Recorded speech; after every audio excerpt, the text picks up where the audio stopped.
Bienvenidos sean todos al estudio bíblico semanal de la Primera Iglesia Bautista de New Brunswick, New Jersey, en los Estados Unidos de América.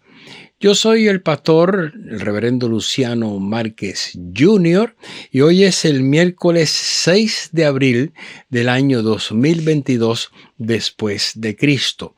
Este es un programa transmitido y producido por los medios técnicos de nuestra iglesia bajo la coordinación del hermano Lester Márquez, ministro de adoración. Estamos presentando una serie en 2 partes que hemos titulado Preguntas sobre la pasión de Cristo.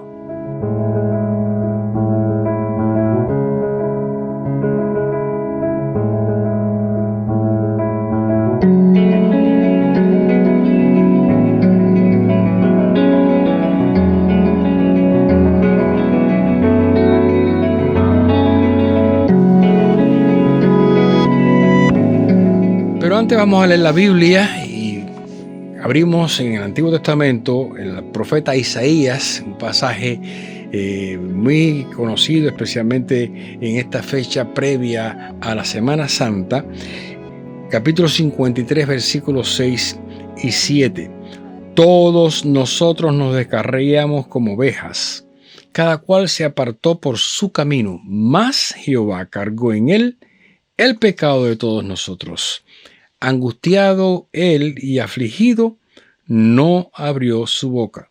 Como cordero fue llevado al matadero, y como oveja delante de sus trasquiladores, enmudeció y no abrió su boca. Vamos a orar al Señor.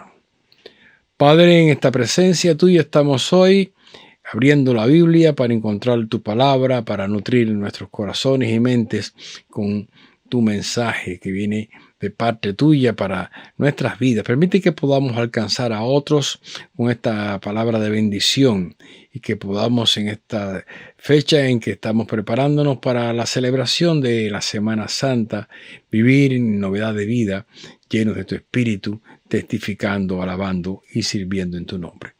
Oramos así por Jesucristo nuestro Salvador. Amén. Querido hermano, estamos presentando a ustedes la segunda parte de este estudio, preguntas sobre la pasión de Cristo, que hoy hemos titulado Abandono y Traición. Pasamos de inmediato entonces a estudiar esta reflexión de hoy, porque estamos ya a punto de la recordación de la semana de celebración en que traemos a nuestra mente y anunciamos con entusiasmo y con determinación que Cristo es nuestro Señor. Y hacemos énfasis en la pasión, muerte y resurrección de Jesucristo. Por eso lo llamamos Semana Santa o Semana Mayor. Y este estudio que queremos hoy, igual que hicimos la semana pasada, responder algunas preguntas son cuestiones que siempre están vigentes y tienen que ver con el relato bíblico en sí. El tono racional de estas cuestiones, como dijimos antes, sigue desafiando las consideraciones históricas, porque son vitales en la comprensión y aceptación de la doctrina bíblica de la salvación. Para nosotros, para muchos cristianos, estas preguntas no son un problema, pero en nuestro ministerio, en nuestro trabajo de evangelización personal, en la predicación, muchas veces tenemos que responder estas preguntas. De hecho, muchas veces las preguntas también nos sirven de medios para alcanzar la mente y el corazón de la gente y hacerlos reflexionar y aceptar la oferta de redención.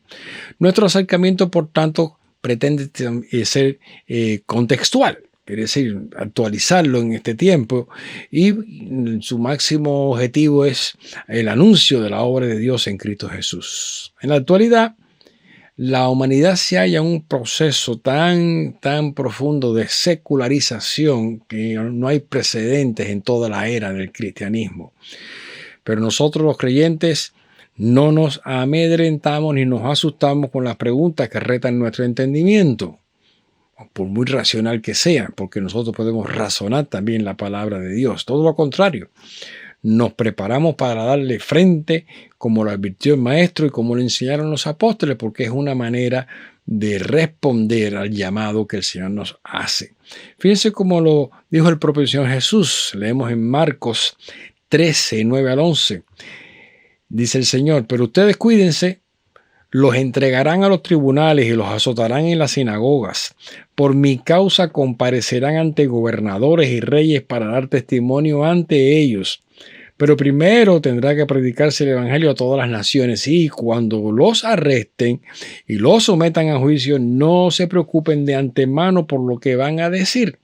Solo declaren lo que se les dé a decir en ese momento, porque no serán ustedes los que hablen, sino el Espíritu Santo. Qué promesa más tremenda, que nosotros podemos responder las preguntas más difíciles, porque el Espíritu habla por medio nuestro, y esa es una garantía del Señor. El apóstol Pedro lo puso en estas palabras muy específicamente. Primera de Pedro 3:15 dice: más bien honren en su corazón a Cristo como Señor. Estén siempre preparados para responder a todo el que les pida razón de la esperanza que hay en ustedes.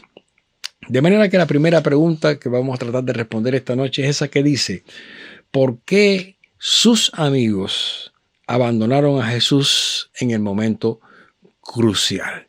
Esta es una pregunta muy humanística, y a muchas personas les parece una gran contradicción que sus propios discípulos lo dejaron, lo abandonaron, se fueron corriendo cuando Jesús se enfrentó el momento crucial de su arresto, juicio y muerte en la cruz.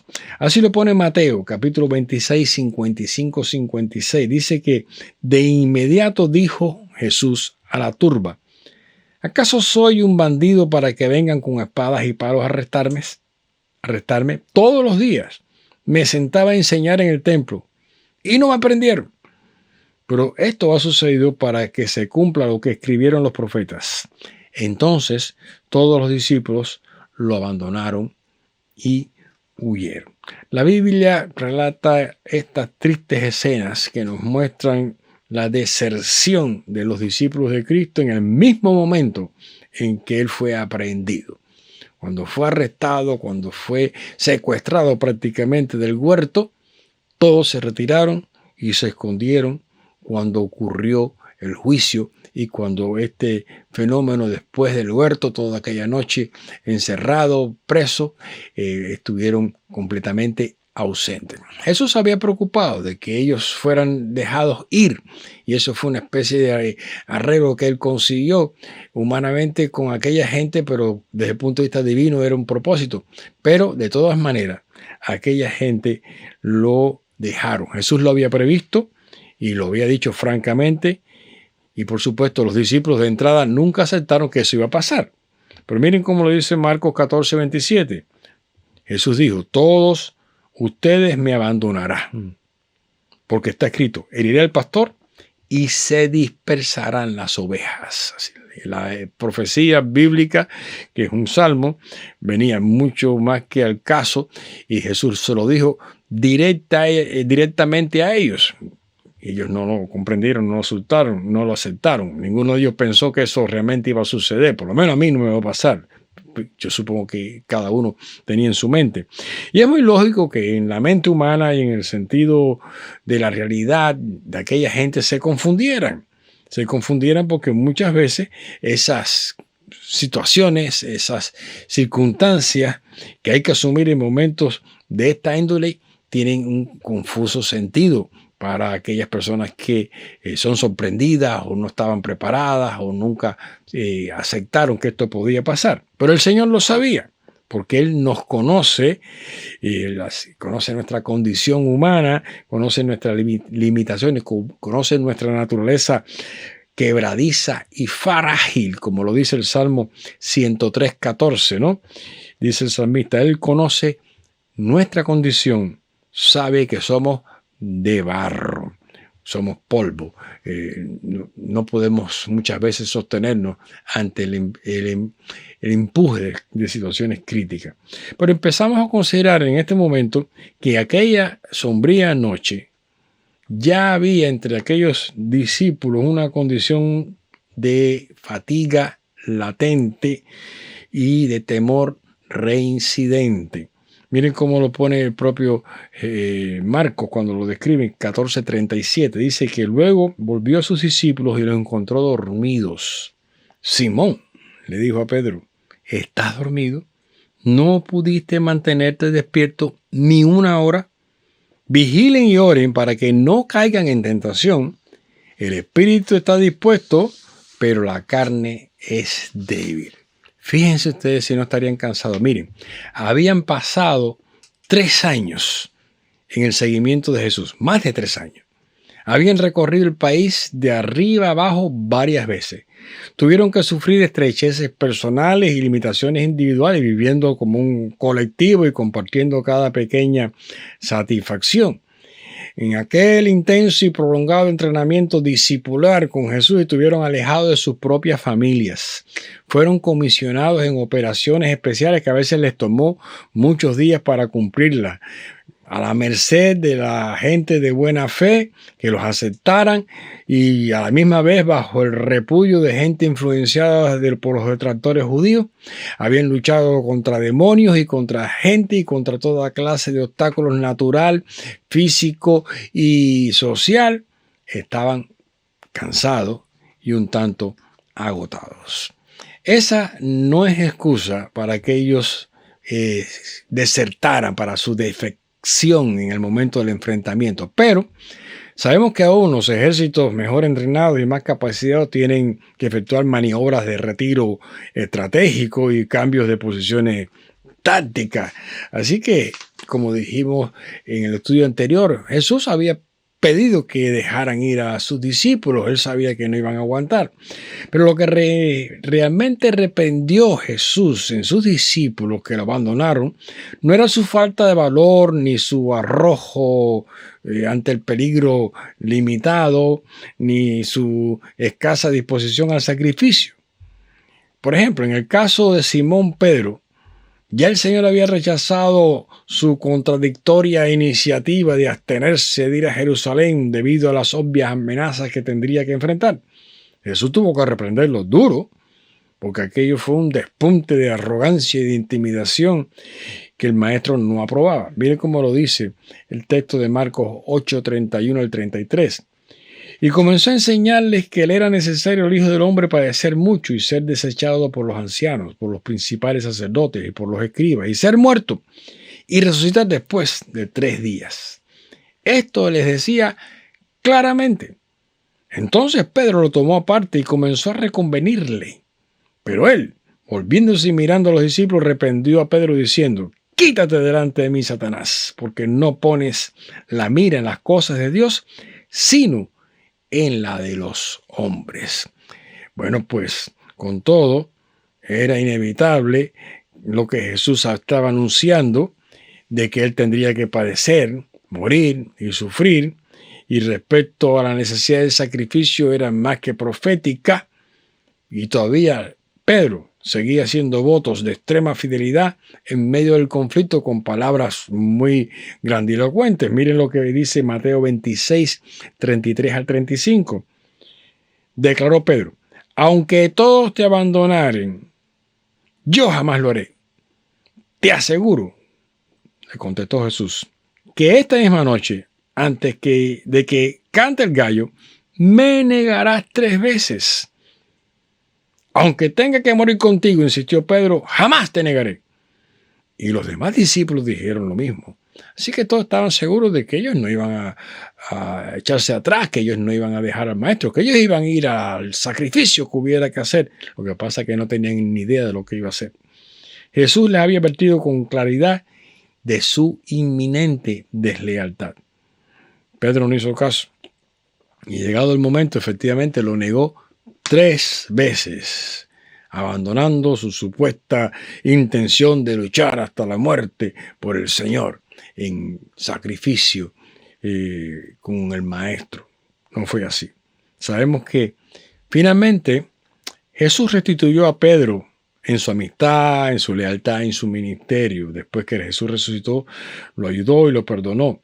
Pedro abandonó a Jesús porque falló y porque le faltó la fe, que es lo que realmente Jesús reprendía de sus discípulos. cuando les decía, ¿por qué tenéis tan poca fe? Pero al menos Satanás no entró en este discípulo como sucedió con otro de ellos. Ese sí fue el verdadero traidor, Judas. Así que hubo abandono, pero más que ninguna otra cosa, en este hombre hubo traición.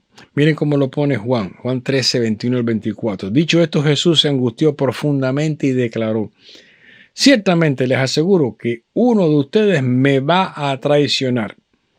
Los discípulos se miraban unos a otros sin saber a cuál de ellos se refería. Uno de ellos, el discípulo a quien Jesús amaba, estaba a su lado. Simón Pedro le hizo señas a este discípulo y le dijo: pregúntale, ¿a quién se refiere? Por el mismo Juan, que es el discípulo amado, sabemos que que ya Judas venía cayendo en esta fatal debacle espiritual. Y esta es una pregunta que siempre la gente se hace. ¿Por qué Jesús lo escogió entre los 12 si él podía saber que éste finalmente le iba a traicionar? Nunca tendremos una respuesta suficiente para esta cuestión. Y siempre tendremos que resolverla teológicamente, buscando muchos argumentos con razonamiento y fundamentos bíblicos y proféticos. Pero esa no es la pregunta de hoy. El asunto es que muchos lo abandonaron y todavía hoy muchos le abandonan en momentos críticos por todas las quebraduras, por todas las indijas. Mucha gente se sale y están haciendo lo mismo que hicieron aquellos discípulos en un momento crítico. Fíjense cómo continúa la historia alrededor de Judas en aquella cena pascual. En Juan 13, 26, 28 dice: Señor, ¿quién es? Preguntó él. Está hablando del discípulo que estaba recostado, reclinándose sobre Jesús. Aquel a quien yo le dé este pedazo de pan que voy a mojar en el plato, le contestó Jesús. Acto seguido, mojó el pedazo de pan y se lo dio a Judas Iscariote, hijo de Simón. Tan pronto como Judas tomó el pan, Satanás entró en él. Lo que vas a hacer, hazlo pronto, le dijo Jesús. Ninguno de los que estaban en la mesa entendió por qué le dijo eso Jesús. Tenían sus ojos velados, no podían entender, no estaban aptos para aceptar aquel abandono que iba a ocurrir de ellos mismos, o lo que era peor, aquella traición tremenda de Judas. Con todos, que Judas abandonó a su amigo, a su maestro, tenemos que responder a aquella pregunta inicial. No fue porque Cristo lo obligó. Dios no lo designó para que él fuera un traidor. Dios no lo marcó para que él se rajara, como diríamos en términos más corrientes. El pecado siempre está delante del rostro del pecador. Y si Judas cometió aquella infamia contra Jesús, fue porque su corazón y su mente desertaron de su voluntad en ser fiel. Porque el pecado se sobrepuso y venció en su corazón y en su mente la voluntad de ser leal al Señor. Pedro recibió perdón, porque aunque abandonó al Señor, se arrepintió y permaneció en el seguimiento del Maestro. Judas no, porque su acto de abandono fue una muestra de avaricia y de desilusión, y eso terriblemente no tuvo remedio para aquel hombre. Y la última pregunta que queremos hacer en este cuestionamiento sobre la pasión de Cristo es vital en el entendimiento de nuestra doctrina. ¿Por qué Jesús escogió morir? Es la gran pregunta que mucha gente se hace todavía. ¿Por qué Jesús tuvo que morir? ¿No podría Dios habernos salvado de otra forma, con solo decirlo, decretarlo, con hacer una obra y decir, ya son salvos todos, sin tener que sacrificar a su hijo en la cruz? ¿Por qué? ¿Por qué? ¿Por qué? Hay que empezar por darse cuenta de la condición espiritual de la humanidad. Desde la caída de Adán y Eva hasta el día de hoy, El pecado ha lacerado, dañado, marcado la creación, hundido la bondad de este mundo, dañado irremisiblemente nuestra relación con Dios como criaturas, ha perjudicado en todo caso nuestras relaciones con la demás gente y hasta con el mundo en que vivimos, con la tierra que pisamos.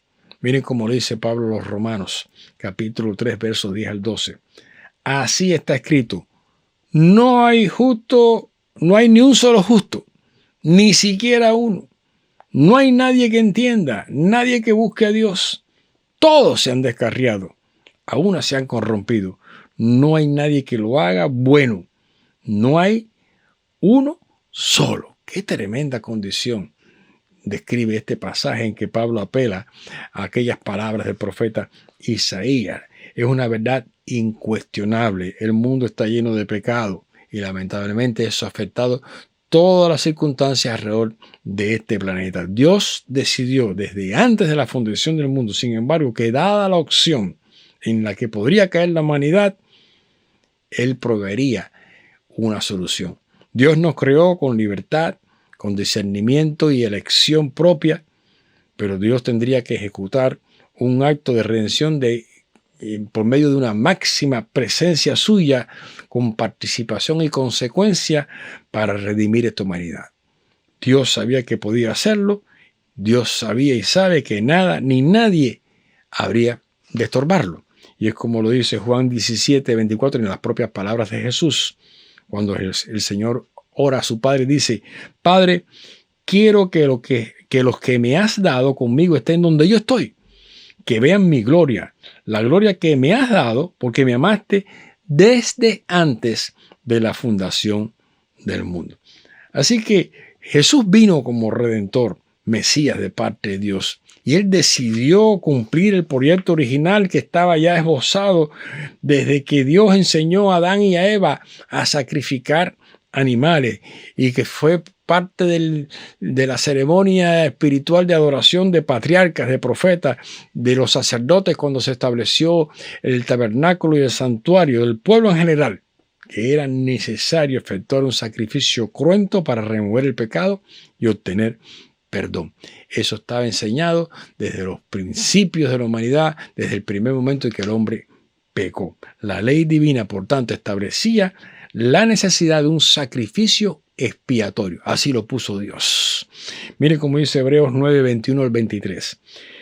De la misma manera roció con la sangre el tabernáculo y todos los objetos que se usaban en el culto. De hecho, la ley exige que casi todo sea purificado con sangre, pues sin derramamiento de sangre no hay perdón.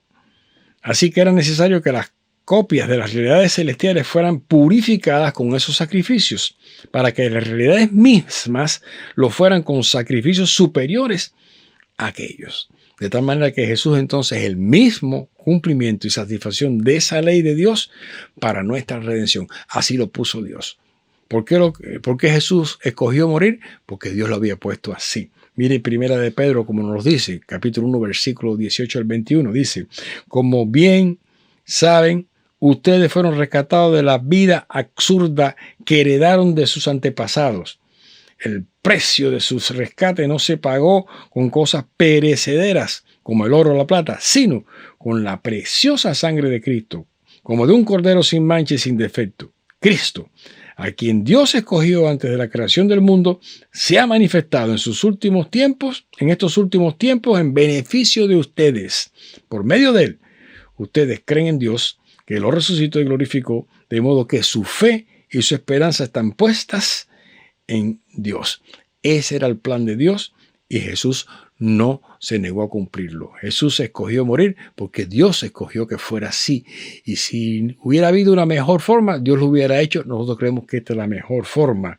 Como dice Mateo 26, 39, Jesús lo escogió y decidió obedecer. Miren cómo lo dice, que Jesús, yendo un poco más allá, se postró sobre su rostro y oró: Padre mío, si es posible, no me hagas beber este trago amargo, pero no sea lo que yo quiero, sino lo que quieres tú.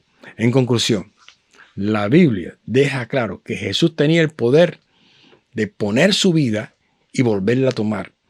Y por eso escogió dar su vida por nosotros. ¿Por qué murió Jesús? ¿Por qué escogió morir? Porque Él decidió que fuera así, porque era el propósito de Dios, porque es la forma más elocuente, más eminente, más magnífica y maravillosa de darnos redención y perdón de nuestros pecados.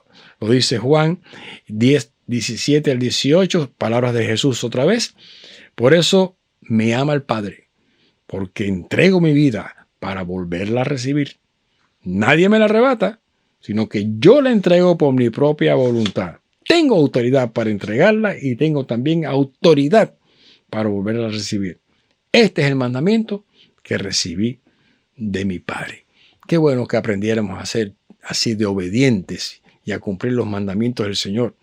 Aunque signifique a veces sacrificio, significa dolor, pero el Señor nos compensa con gloria, con la magnificencia de su presencia, con el toque y la plenitud del Espíritu Santo. Eso celebramos, hermanos, en este tiempo de pasión, de este tiempo de consagración y de dedicación que hacemos al recordar la muerte y resurrección de Jesucristo, porque esos eventos bíblicos son el centro de la obra de Dios para redención de todos nosotros y son el centro de la historia de la humanidad. Por ese camino andamos y por ese camino seguimos en pos de Cristo hasta llegar al final. Con esto terminamos, hermanos, esta serie de estudios, de preguntas sobre la pasión de Cristo, esperando que sirva para todos de edificación y que nos permite estar listos para la semana que viene, la celebración de la pasión de Cristo. Aprovechamos para decir antes de terminar que haremos una interrupción en estas transmisiones y volveremos en otra oportunidad, pero la semana que viene, miércoles estaremos en la iglesia, viernes, sábado y domingo estaremos en la iglesia y después, la semana siguiente, ya empezaremos a tener los cultos los miércoles en el templo, como es nuestra práctica, como ha sido siempre nuestra práctica. Agradecemos una vez más a todos los que han estado sintonizados en este tiempo, en estas transmisiones entre semana y por supuesto damos gracias a Dios, antes que todo a Lester por su trabajo de producción y edición de cada uno de estos estudios y porque el Espíritu nos ha dado capacidad, fuerza y deseo de predicar la palabra por esta vía. Recuerden, hermanos, compartan estos mensajes, compartan estas transmisiones. Ahí van a estar. Y cuando aún volvamos a hacerlas, ustedes van a tener siempre un gran paquete de materiales que compartir para evangelizar. Denle la gloria a Dios. Nos vemos en la semana próxima en el templo y vamos de esa manera a anunciar a Jesucristo como Redentor. Oramos para terminar. Padre, te damos gracias por este estudio y por lo que hemos podido estudiar. Gracias porque en estos 2 años de transmisiones tú nos has permitido alcanzar a mucha gente. Te damos la gloria a ti y te agradecemos una vez más que nos hayas podido usar y que seamos en tus manos instrumentos útiles para la salvación de algunas personas. Ayúdenos, Padre, a seguir produciendo materiales de instrucción, de educación, en que se predique tu palabra, que seamos suficientemente conscientes de tu presencia para darle a conocer a la gente que solamente hay salvación en Jesucristo, nuestro Redentor, que tú mandaste por nosotros a morir en la cruz, pero que resucitó al tercer día, ascendió a los cielos y está sentado a la diestra tuya en la eternidad. Una vez más, Padre, te damos gracias y te pedimos que nos bendigas y nos despidas en paz en esta noche. Oramos por Jesucristo nuestro Señor. Amén. Dios les bendiga, hermanos. Nos vemos en la próxima.